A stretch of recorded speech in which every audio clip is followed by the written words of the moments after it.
सभागार में मंच पर मुख्य वक्ता रांची महानगर के सभी पदाधिकारीगण सभी वाले हैं, इसीलिए मैं आपके सामने उपस्थित हुआ। और जो मैं बजट के ऊपर बोलूंगा, ये बजट की चर्चा पर लोकसभा में जो मेरा वक्तव्य था, उसी वक्तव्य को एक समराइज किया है हमने। ऐसे बहुत बड़ा होगा, लगभग 1 घंटे का होगा, लेकिन हमको 12:30 बजे अनगढ़ा पहुंचना है, तो उसको समराइज करेंगे कि कैसे 2021-22 का जो बजट था, उस बजट को बहन निर्मला सीतारमण जी ने डिजिटलाइज बजट पेश किया। बजट पे पेश होने के बाद चर्चा होती है, और आपने देखा रात को 12:30 1-1 बजे रात तक लोकसभा चली। हम लोग कभी 1 बजे रात के पहले घर नहीं लौटे। अब जब चर्चा चल रही थी, क्योंकि देश का बजट होता है और देश के बजट में सभी दल उस पर चर्चा में भाग लेते, लेकिन दुर्भाग्य रहा वक्तव्य नहीं आया। कारण देर रात तक जो चर्चा चली, कांग्रेस पार्टी का कोई भी सांसद उपस्थित नहीं था। और दूसरे दिन कांग्रेस पार्टी के पूर्व अध्यक्ष और वर्तमान में सांसद वो दूसरे दिन परिचर्चा में उपस्थित हुए, किंतु 4.5 मिनट सिर्फ उन्होंने भाषण दिया। उस पर बजट पे भाषण नहीं था। यह देश के बजट पे चर्चा होनी है, आप अंधे तो बात नहीं कर सकते। तो उन्होंने एक बार और राजनीतिक नौटंकी, भारतीय लोकतंत्र दुनिया का सबसे बड़ा लोकतंत्र है, उस लोकतंत्र के सबसे बड़े मंदिर में उन्होंने सदन की मर्यादा ताक-तार कर दी। और सदन में लोकसभा अध्यक्ष सदन को चलाते हैं, सबने मिलकर उनको लोकसभा अध्यक्ष बनाया। बिना उनकी इजाजत के उन्होंने आह्वान किया कि 1 मिनट हम सब मौन रखें।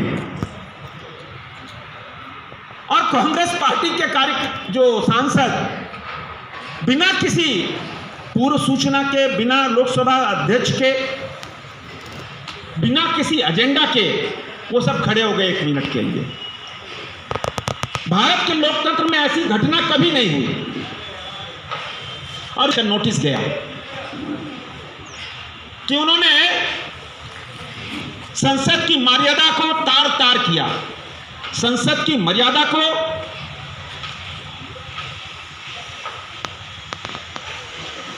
तार-तार करने के बाद भी वो 4.5 मिनट बाद सदन से बाहर निकल गए।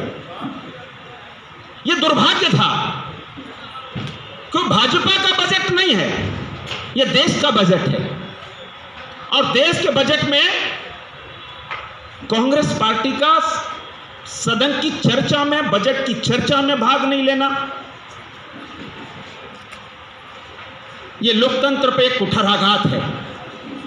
जो चर्चा हुई, उस चर्चा में आप सबको पता है कि पहले जो बजट आता था तो लोग आकलन करते थे कि भाई बजट आने वाला है, बजट में टीवी के दाम बढ़ेंगे, फ्रिज के दाम बढ़ेंगे, टूथपेस्ट का दाम बढ़ेगा, कपड़ों के दाम बढ़ेंगे, प्लास्टिक के दाम बढ़ेंगे, सीमेंट की बोरी के दाम बढ़ेंगे। हम सब यही सुनते आए कि बजट में किन किन चीज़ों में और कुछ एक चीजों में दाम घटते हैं। देश की जनता को बजट का मतलब यही, किसमें दाम बढ़ा और किसमें कम हुआ। लेकिन भारत की आजादी के बाद यह पहला बजट था जिसमें किसी प्रकार का कोई कर नहीं लगाया गया। देश की आजादी के बाद यह पहला बजट था कि एमएसएमई सेक्टर जो है, एमएसएमई सेक्टर को हमेशा स्टील के दाम बढ़े, विभिन्न मदों में दाम बढ़ते थे, एक्साइज ड्यूटी बढ़ती थी, लेकिन पूरा हिंदुस्तान नहीं, पूरी दुनिया यह अपेक्षा कर रही थी कि भारतवर्ष में, देश की जनता भी ये मान के चल रही थी कि इस बार जब एक साल कोविड के काल में थे, देश की जनता तैयार भी थी कि अर्थव्यवस्था पटरी से उतरी हुई थी, और इस बार निश्चित रूप से विभिन्न प्रकार के टैक्स, विभिन्न प्रकार के कर, एक्साइज ड्यूटी, ये सब बढ़ेगी। जनता तैयार थी,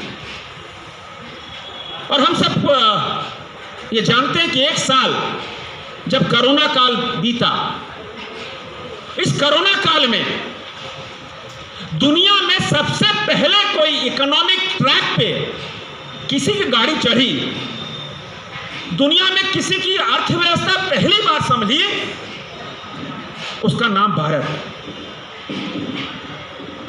और दिसंबर हो, जनवरी हो, दिसंबर माह में जीएसटी कलेक्शन 1,14,000 करोड़ रुपया, जनवरी में जीएसटी का कलेक्शन अब तक का सबसे बड़ा जीएसटी कलेक्शन था, 1,22,000 करोड़ रुपया। आज तक इतना जीएसटी कलेक्शन नहीं हुआ। 1,22,000 रुपया जीएसटी कलेक्शन का मतलब है कि हमारी जनता का परचेजिंग पावर बढ़ा। हमारी जनता, देश की जनता अर्थव्यवस्था को मजबूत करने के लिए बाजार में उतरी, और तभी 1,22,000 करोड़ रुपया जीएसटी का कलेक्शन हुआ।